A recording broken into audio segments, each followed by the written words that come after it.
अस्सलामु अलैकुम वरहमतुल्लाहि वबरकातुहू। हम सभी को मालूम है कि हम और आप शब जुमा के मौका पर और मुहर्रमुल हराम 1444 हिजरी के पहले जुमरात और जो कल जुमा आने वाली है इस नौचंदी जुमरात के मौके पर हाजिर हैं। ये बड़ी सादत की बात है कि इसी शब जुमा के मौके पर सिलसिला चिश्तिया की अज़ीमुल मर्तबत शख्सियत हज़रत बाबा फरीदुद्दीन गंज शकर रज़ी अल्लाह तआला अन्हु की वसाल की तारीख़ है। इसी मुनासबत से मैं आपसे कुछ हम कलाम होने आया हूँ। इससे पहले मनक़बत बाबा फरीद जो हज़रत पीर नसीरुद्दीन गोलड़वी अलैहि रहमतुल्लाह की लिखी हुई है, गोलवा शरीफ पाकिस्तान के साथ सज्जादा हज़रत पीर मेहर अली शाह के औलाद पहले लफ्ज़ में मनक़बत आपके सामने पेश कर रहा हूँ। आपको जानते हैं कि हम नज़र में पढ़ते नहीं हैं। पहले लफ्ज़ में आपके सामने पेश है। जानशीने कुतुबों, जानशीने कुतुब व दिल बरे उमर का उर्स है। जानशीने कुतुबों दिल बरे उमर का उर्स है, आज ज़ुहदुल अंबिया गंजे शकर का उर्स है। एक बहिश्त अमन है दर दरवाज़े बाबा फरीद, बाइसे दिफा बला गंजे शकर का उर्स है। हर तरफ से उठ रहा है नारे हक या फरीद, हर तरफ से उठ रहा है नारे हक या फरीद, या अनोखी आन किस शान दिगर का उर्स है। उम्र भर जिसने मिलाया अब्द को माबूद से, उम्र भर जिसने मिलाया अब्द को माबूद से, आज उर्स मर्द खुदा गंजे शकर का उर्स है। लोग पलकों की तरह सफ़े बस्ता है गिरदे मज़ार, लोग पलकों की तरह सफ़े बस्ता है गिरदे मज़ार, ख्वाजा अजमेरी के मंजूर नज़र का उर्स है। लोग आते हैं यहाँ हक से ताल्लुक़ जोड़ने, लोग आते हैं यहाँ हक से ताल्लुक़ जोड़ने, दर से पैमाने वफा गंजे शकर का उर्स है। गौसे आज़म का नजर आता है तौहीदी जलाल, गौसे आज़म का नजर आता है तौहीदी जलाल, सारे उर्सों से जुदा गंजे शकर का उर्स है।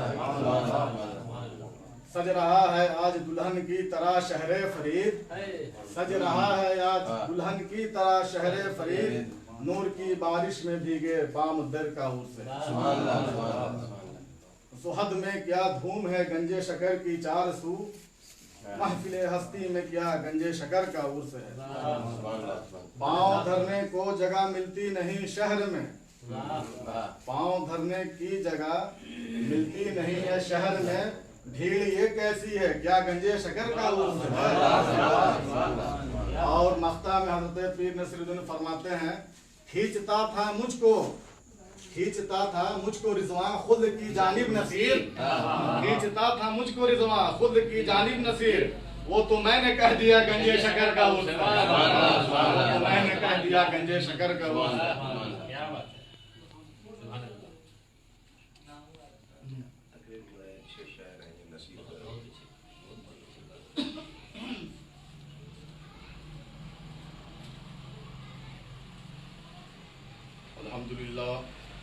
अल्हम्दुलिल्लाह नहमदुहु व नस्तईनुहु व नस्तगफिरुहु व नु'मिनु बिही व तवक्कलु अलैहि व नऊज़ु बिल्लाहि मिन शुरूरि अनफुसिना व मिन सय्यिआति अमालिना मन यहदिल्लाहु फला मुज़िल्ल लहु व मन युज़िल्लहु फला हादिय लहु व नशहदु अन ला इलाहा इल्लल्लाहु वहदहु ला शरीका लहु व अशहदु अन्न सय्यिदना मुहम्मदन अब्दुहु व रसूलुहु।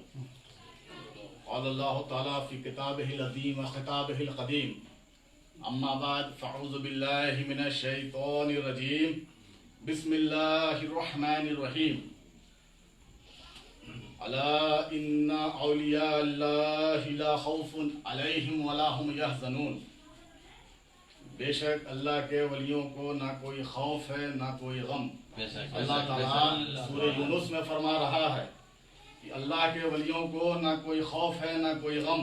इसलिए कि हमने भी देखा है और आपने भी देखा होगा कि जो शख्स अल्लाह से नहीं डरता है दुनिया की छोटी बड़ी हर चीज से डरा करता है। बेशक। और जो शख्स अल्लाह से डरता है उसे किसी से डरने की कोई जरूरत ही नहीं पड़ती है।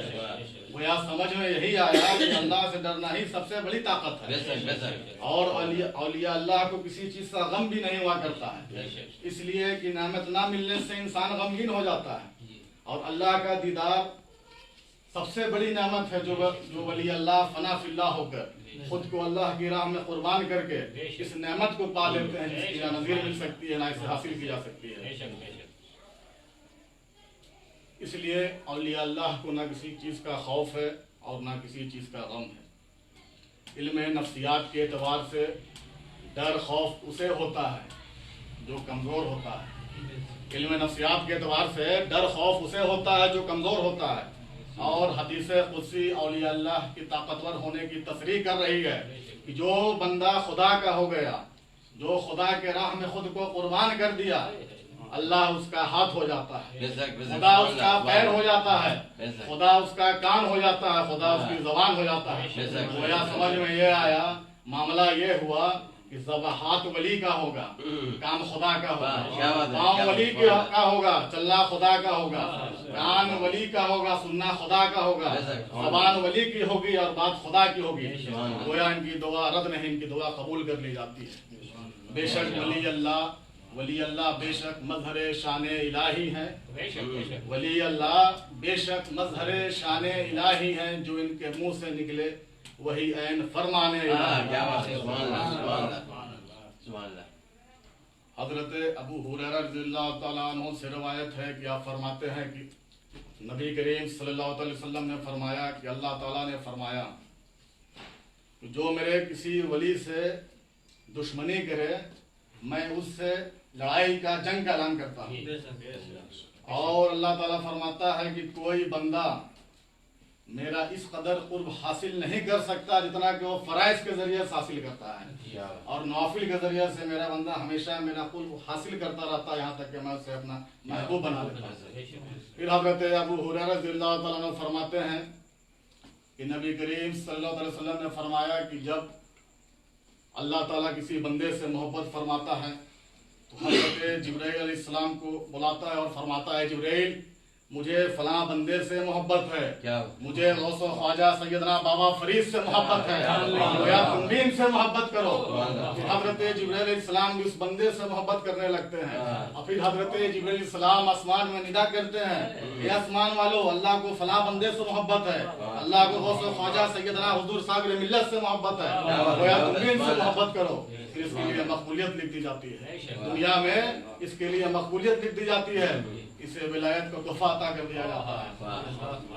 इसी वलियों में आज जिनका उर्स है हजरत बाबा फरीद, हजरत सुल्तानुल वासिलीन, सुल्तानुल आरिफीन, ज़ुहदुल अंबिया, हजरत शेख सैयदना बाबा फरीदुद्दीन मसूद चिश्ती कुतुबी हनफी फारूकी अलैहि रहमतुर रिज़वान का उर्स मुबारक है।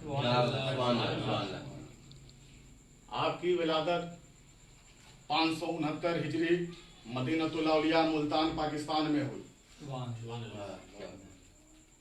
आपका सिलसिला नस्ब कुछ वास्तों से हजरत सैयदना फारूक आजम रज़ियल्लाहु ताला अन्हु से जा मिलता है।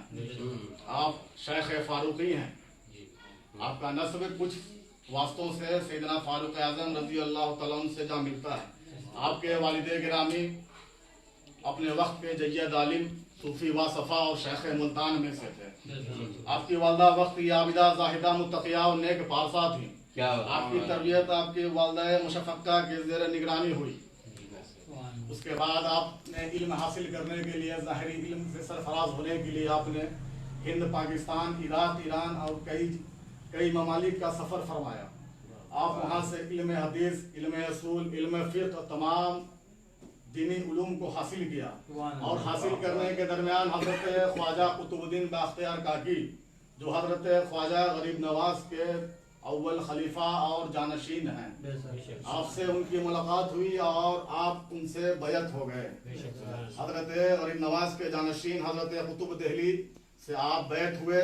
अब बैत होने के बाद हजरत ने आपसे मुजाहिदा कराया, हजरत ने आपसे मुराकबा कराया। इबादत और रियाजत के बाद मनाजिल तय कराने के बाद हजरत ने अपनी खिलाफत भी हजरत बाबा फरीद को अता फरमाई। ये हजरत बाबा फरीद वो जात है जो गरीब नवाज के बाद गरीब नवाज के दूसरे जानशीन है। गरीब नवाज के बाद उनके साहबजादे हजरत ख्वाजा फखरुद्दीन चिश्ती को ये शर्फ हासिल नहीं हुआ कि हजरत गरीब नवाज के जानशीन होते हैं। हजरत कुतुब दहली हजरत ख्वाजा कुतुबुद्दीन बाखर काकी से हजरत गरीब नवाज को बहुत मोहब्बत थी, हमाद हम साथ रहा करते थे। हजरत ख्वाजा गरीब नवाज अली रहमतुल रिजवान के बाद हजरत ख्वाजा कुतुब दहली आपके जानशीन हुए और उसके बाद हजरत सऊदुल अंबिया हजरत बाबा फरीद मसूद गंज शकर रज़ी अल्लाह तआला अन्हु आपके जानशीन हुए। गंज शकर ये लोग आपके नाम के साथ हमेशा सुनते हैं कि आखिर आपको गंज शकर क्यों कहा जाता है। इसका वाक़या मौरख़ीन ने कुछ यूँ लिखा है, किताबों में मौरख़ीन ने अलग अलग गंज शकर की वजह लिखी है, लेकिन एक उसमें से मुस्तनद वजह यह है कि जब आपकी अय्याम तिफली का ज़माना था, जब आप हद बुलुगत तक नहीं पहुँचे थे, तो आपकी वालदा ही के ज़ेर निगरानी आप अपनी तालीम और सारे मरहले को तय कर रहे थे।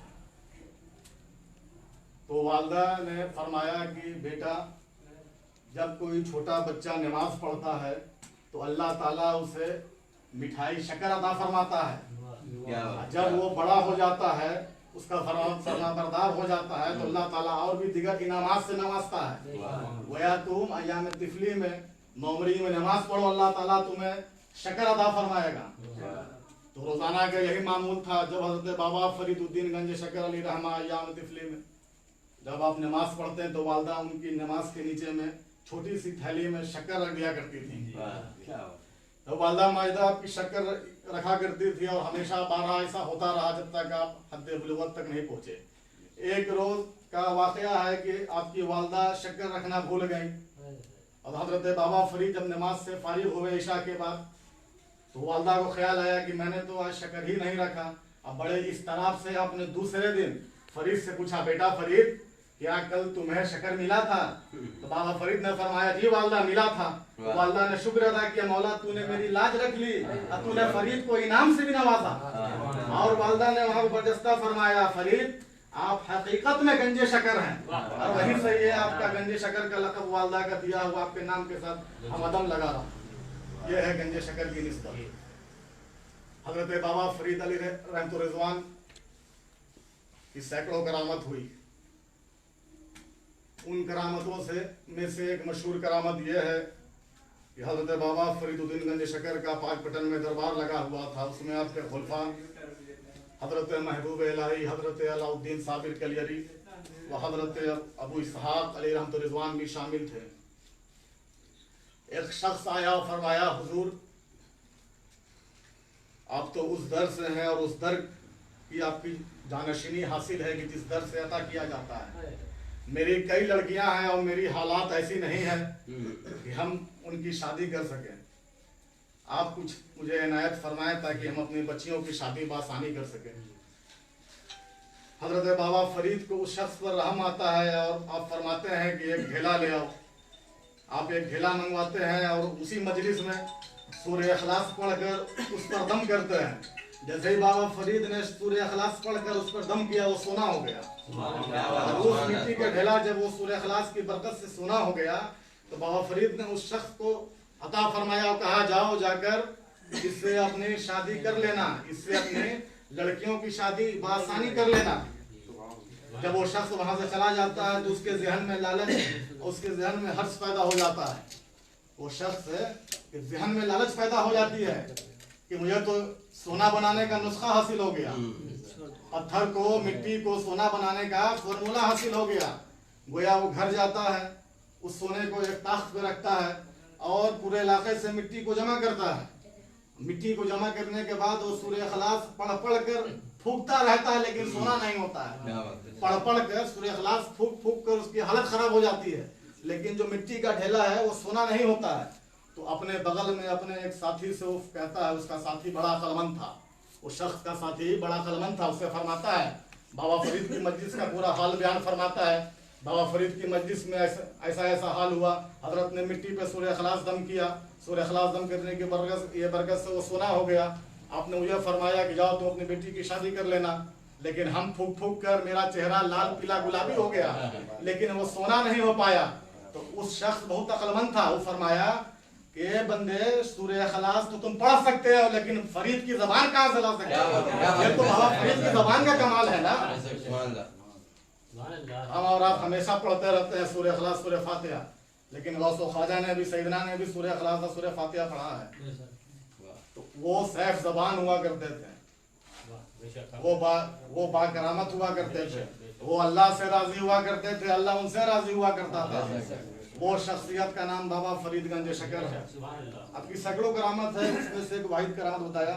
वो आपकी ज़ात सिफात ऐसी ज़ात है कि आपने सिलसिला चिश्तिया और आलम इस्लाम पर एक अजीम एहसान फरमाया कि आपने दो अनमोल शख्सियत हजरत अलाउद्दीन साबिर कलियरी, हजरत महबूब इलाही निज़ामुद्दीन औलिया जैसी शख्सियत को अवाम के सामने दिया। ये दोनों शख्सियत ऐसी है जिसने सिलसिला चिश्तिया को फरोग दिया। और हजरत बाबा फरीद गरीब नवाज के बाद जो सिलसिला चिश्तिया का फरोग हुआ, वो ज़ोहदुल अंबिया हजरत बाबा फरीद गंज शकर की ज़ात से हुआ। और उनके बाद आपने अपने दोनों खलीफा को इस तरह तैयार किया, इस तरह इल्म की रोशनी में हजरत साबिर कलियरी और हजरत निज़ामुद्दीन औलिया को आपने तैयार किया कि दोनों अपने वक्त के आफ्ताब व महताब हुए। एक कलियर में आराम फरमा है, एक दिल्ली में आराम फरमा है। इन दोनों के कई मुरीद व खलीफा हैं। सिलसिला चिश्तिया जो असल में फैला है वो हजरत साबिर कलियरी और हजरत महबूब इलाही से फैला है और इनके खलीफा से फैला है। और इन पर फैजान साहब उर्स हजरत बाबा फरीद गंज शकर का है।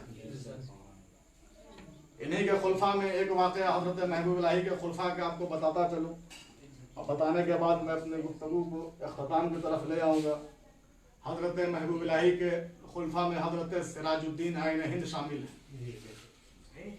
ये सिलसिला चिश्तिया जो हजरत महबूब इलाही से निकलता हुआ हजरत सिराजुद्दीन तक आया, हजरत सिराजुद्दीन से अलाउल हक पंडवी तक पहुँचा, अलाउल हक पंडवी से हजरत मखदूम अशरफ जहांगीर समनानी तक पहुँचा। ये सिलसिला चिश्तिया बहुत दूर दूर तक इसमें खुलफा हुए। इसमें ऐसी ऐसी नामूर हस्तियाँ हुई जो पूरे ज़माने में मशहूर हुई। इन्हीं के दम से आज हिंदुस्तान और पाकिस्तान में सिलसिला चिश्तिया हजरत साबिर कलियरी, हजरत निज़ामुद्दीन औलिया के साथ फैला हुआ है। हजरत महबूब इलाही के दिगर खुलफा में हजरत सिराजुद्दीन अलैहि रहमतुल्लाह का नाम सरे फहरिस्त आता है। हजरत सिराजुद्दीन को हजरत महबूब इलाही अलैहि रहमतुल्लाह का हुक्म हुआ कि तुम अलाउल हक पंडवी के यहाँ पड़वा बंगाल जाओ और बंगाल जाकर अलाउल हक को अपने सिलसिले इरादत में बैठ कर लो। तो हजरत सिराजुद्दीन ने फरमाया, हुजूर उनके बारे में तो सुना है कि जो उनके सामने से गुजरता है वो तो इल्म सल्ब कर लेते हैं। तो हजरत अलाउल हक पंडवी अलैहि रहमा उस समय वैद नहीं हुए थे, लेकिन आपकी उम्र काफ़ी हो चुकी थी। आप अपने वक्त के बहुत बड़े आलिम और मुहक्किक और मुफस्सिर में से हैं। जब हजरत अलाउल हक पंडवी यहाँ हजरत महबूब इलाही हजरत सिराजुद्दीन से फरमा रहे हैं कि तुम पड़वा चले जाओ और हजरत अलाउल हक पंडवी को अपने सिलसिला इरादत में दाखिल कर लो। हजरत सिराजुद्दीन फरमा रहे हैं कि उनका तो मामला, उनका मरहला तो इस तरह है हुजूर, इल्म को सल्ब कर लिया करते हैं। आप फरमाएं कि जाओ, मेरा हुक्म है, तुम जाओ, अभी तुम्हारे सिलसिले में दाखिल हो जाएंगे। लेकिन जब हजरत अलाउल हक पंडवी का जब ज़माना बीच का आया, उस ज़माने में आपके ज़बान पे लुकनत इख्तियार हो गई। आप सही से बोल नहीं पाते थे, बोलने में आप लड़ खड़ाते थे। तो आपने अपने खुदाम, अपने शागिर्दों से कहा था कि कोई भी मुझसे मिलने आए, कोई भी मुझसे मसला मसाइल का दरियाफ्त करने आए, तो तुम उनसे कहना है कि उधर गर्म पानी वज़ू का रखा हुआ है, जो इससे वज़ू करेगा वही मुझसे इस्तेफादा कर सकता है। अपने अपने शागिर्दों से फरमाया हजरत अलाउल हक पंडवी ने कि जो मुझसे इस्तेफादा करना चाहता है, जो मुझसे गुफ्तगू करना चाहता है, जो मुझसे तबादला ख्याल करना चाहता है, वो पहले वो गर्म पानी से वज़ू करेगा, उसके बाद आएगा। वजह थी कि ज़बान को लुकनत तारी हो गई थी, अब गोशा नशीनी अख्तियार कर लिया था। आपने शर्त को रखा कि वही मुझसे बात करेगा जो मेरे लायक होगा, बाकी दिगर लोग मेरे से बात नहीं करेंगे। हजरत सिराजुद्दीन वहाँ पहुँचते हैं, उनके खादिमों ने फरमाया, हुजूर हजरत का हुक्म यह है कि जो हजरत से गुफ्तगू करना चाहता है वो पहले इस पानी से वज़ू करे। तो हजरत सिराजुद्दीन फरमाते हैं कि आगे बढ़ जाओ, सुनो। मुझे वजू नहीं करना है, मुझे गुस्ल करने की जरूरत है। कहते हैं कि पानी लेकर आओ, बाल्टी का एहतमाम किया जाता है, उस भरे बाल्टी से आप वजू के नहीं बल्कि उस गर्म पानी से आप गुस्ल करके निकल जाते हैं। और जब वो गुस्ल करके चले जाते हैं, अलाउल हक पनवी जब हस्बे मामूल जब अपने हुजरे से बाहर आते हैं, फरमाते हैं कि आज कौन कौन लोग आए थे। आपने फरमाया कि हुजूर आज दिल्ली से चल के हजरत सिराजुद्दीन निज़ामुद्दीन औलिया के खलीफा आए थे, और ऐसा ऐसा मरहला हुआ, हमने आपकी बात पेश की कि वजू करना, उन्होंने गुस्ल करके चले गए। आपने फरमाया कि तुमने उन्हें रोका क्यों नहीं, उसी मर्द हक की तो मुझे तलाश थी। और जब ये मरहला होता है तो हजरत सिराजुद्दीन गुस्ल फरमा कर अपने सफर को बढ़ाते हुए आगे चले जाते हैं। हजरत अलाउल हक पनवी जब ये मामले को जानते हैं तो उनमें बेचैनी और इस्तराब का आलम पैदा हो जाता है। वो शेर की सवारी किया करते थे। वो शेर पे आप बैठकर उस जंगल और वीरान की तरफ बढ़ जाते हैं जिधर आपके खादिमों ने बताया कि हजरत सिराजुद्दीन अली रहमा गए हैं। उस जानिब जब आप जाते हैं तो आप देखते हैं कि कुछ दूर जाने के बाद हजरत सिराजुद्दीन एक जमीन में बैठकर दतवन कर रहे थे, लेकिन जैसे ही हजरत अलाउल हक पनवी को शेर पर आता देखते हैं तो आप तड़प कर दीवार पे चढ़ जाते हैं। तो हजरत सिराजुद्दीन के जो हम नवाज थे, हम कहते हैं लगता है हुजूर हैबत इंसानी से लर्जा खाकर शेर से डर कर दीवार पे चढ़ गए। लेकिन जैसे ही दीवार पर चढ़ते हैं हजरत सिराजुद्दीन आइन हिंद अली रहमा, जब हजरत और शेर की सवारी से हजरत अलाउल हक पनवी जब करीब आते हैं तो हजरत सिराजुद्दीन जो जमीन से दीवार पर चढ़े थे वो दीवार को हुक्म देते हैं और दीवार जुम्बिश करने कर वो चलने लगती है। ये देख कर हजरत अलाउल हक पनवी आपके कदम में गिर जाते हैं, कहते हैं हुजूर मैं तो उसको चलाता हूँ जिसमें जान है, आप तो उसको भी चलाते हैं जिसमें जान नहीं। और उसी वक्त हजरत के हाथ पर हजरत अलाउल हक पनवी अली रहमा बैठ हो जाते हैं और सिलसिला चिश्तिया निज़ामिया की खिलाफत से सरफराज हो जाते हैं। ये वही सिलसिला है जो हजरत बाबा फरीद से होता हुआ हजरत महबूब इलाही और हजरत मखदूम अशरफ तक पहुँचा। सिलसिला चिश्तिया का वाक़या ही बहुत तवील है, इस पर गुफ्तगू की जाए तो वक्त घंटों घंटा निकल जाएगा। इसलिए कि हिंद जो है ये असल में चिश्तियों का है। गरीब नवाज को अता किया गया ये हिंद है। जो भी गरीब नवाज के सिलसिले में हुआ उन सबों का ये हिंद है। और हिंद में जितने भी सलासिल हैं वो सब मेज़बान हैं। हिंद में जितने भी सलासिल हैं वो सब मेज़बान हैं। और सिलसिला चिश्तिया वाहिद मेहमान है। सिलसिला चिश्तिया मेज़बान है और बाकी सारे सलासिल मेहमान हैं। इसलिए जितने भी यहाँ अकाबिर औलिया अल्लाह हैं वो सारे के सारे सलासिल चिश्तिया से मुंसलिक मिलेंगे। इसी सिलसिला चिश्तिया में दीगर उलमा और सुलहा का भी जिक्र आता है। और यही सिलसिला चिश्तिया हजरत बाबा फरीद के खुलफा हजरत जमालुद्दीन हांसवी से होता हुआ हजरत हसन सुरहुरपुरी तक आया, जो हजरत सैयदुल हिंद अली रहमा के साला हुए। और हजरत जमालुद्दीन अली रहमा से होता हुआ हजरत हसन सुरहुरपुरी से होता हुआ हजरत जलालुल हक वद्दीन कादरी तक पहुँचा, जो हिंद के और हजरत सैयदुल हिंद के तीनों साहबजादे में ये शर्फ सिर्फ मजले साहबजादे को हासिल थी, किसी सिलसिला चिश्तिया आपको आपके मामू से हासिल थी। वही सिलसिला चिश्तिया हजरत जलालुल हक वद्दीन कादरी से होता हुआ हजरत आदम अब्दाल कादरी हजरत साहिब इरफान से होता हुआ हुजूर अली से बेकसा तक आया। वही हुजूर साबिर मिल्लत क्या बात है, सुभान अल्लाह। सिलसिला चिश्तिया ये बहुत ही अजीम सिलसिला है। अल्लाह ताला से दुआ है कि सिलसिला चिश्तिया के फैज़ व बरक़ात से बाबा फरीद गंज शकर के वसीले से हम सब की तमाम जायज़ मुरादों दुआओं को कबूल फरमाए।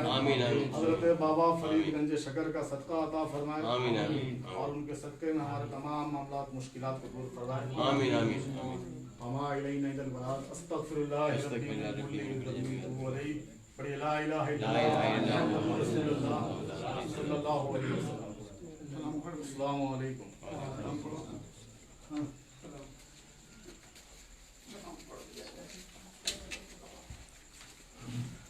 ले आओ पकड़ लो। या नबी सलाम अलैहि।